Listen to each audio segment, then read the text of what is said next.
ikke noget imod homoseksuelle? Nej, det har jeg faktisk ikke. Altså, hvis man er til penis, så er det jo bare... Ja. Kunne du godt se dig selv som homo lidt senere? Nej, det kunne jeg fandme ikke. Okay, men Jeg tænder ikke på penisen. hvordan tror du det vil være at være homo? Det ved jeg ikke. Nok bare det samme, fordi så tænder man jo bare på penis, så er der ikke andet i det. Altså... Okay, tak for det. Du er homoseksuel. Ja, det er jeg. Jeg er homo. Hvad med dit største homoidol? Og det er klart Gustav Salinas, ham kan jeg rigtig godt lide faktisk. Hvordan fandt du ud af, at du er homoseksuel? Okay, nu skal jeg høre. Det hele starter med, at jeg lå hjemme i sengen.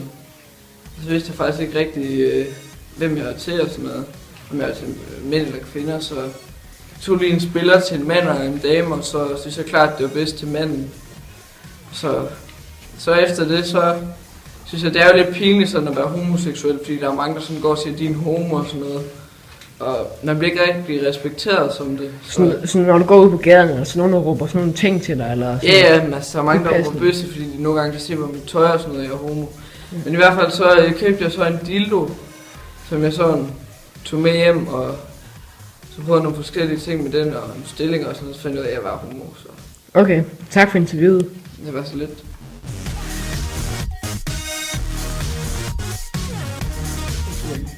Ja, det er vi.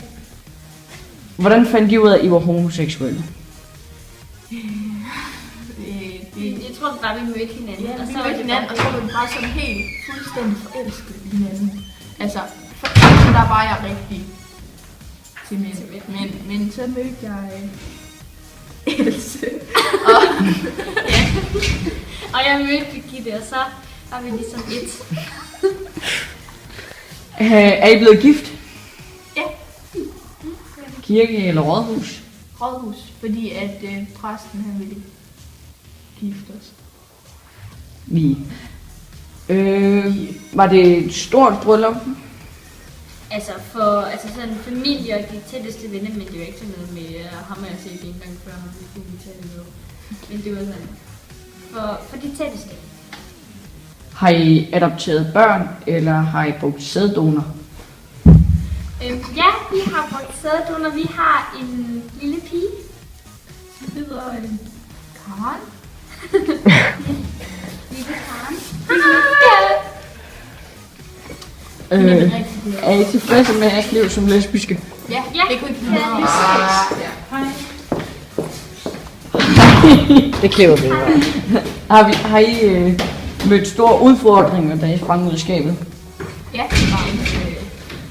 der er mange, der har fordomme. Hvilke fordomme mødte I mest?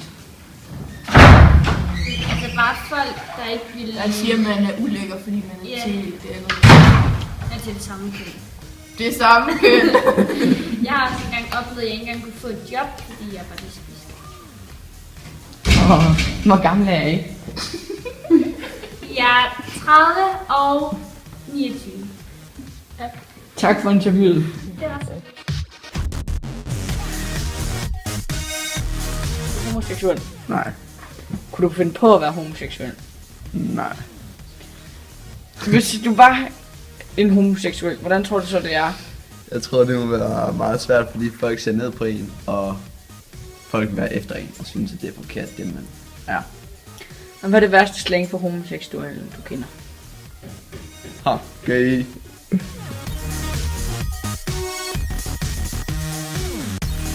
Mod homoseksuelle? Nej, overhovedet ikke. Jeg synes, de er utrolig søde og ligesom alle andre mennesker. Kender du nogen homoseksuelle? Jeg tror, jeg kender nogen. Jeg er ikke helt sikker. Men hvis jeg kendte nogen, så ville det være helt fint. Hvad er det værste slang for homoseksuelle, du kender? Jeg kender ikke rigtig nogen slang. For eksempel faggot, fag. Jeg tror, den der er gay. Okay. Ha, gay. Tak for hjælpen.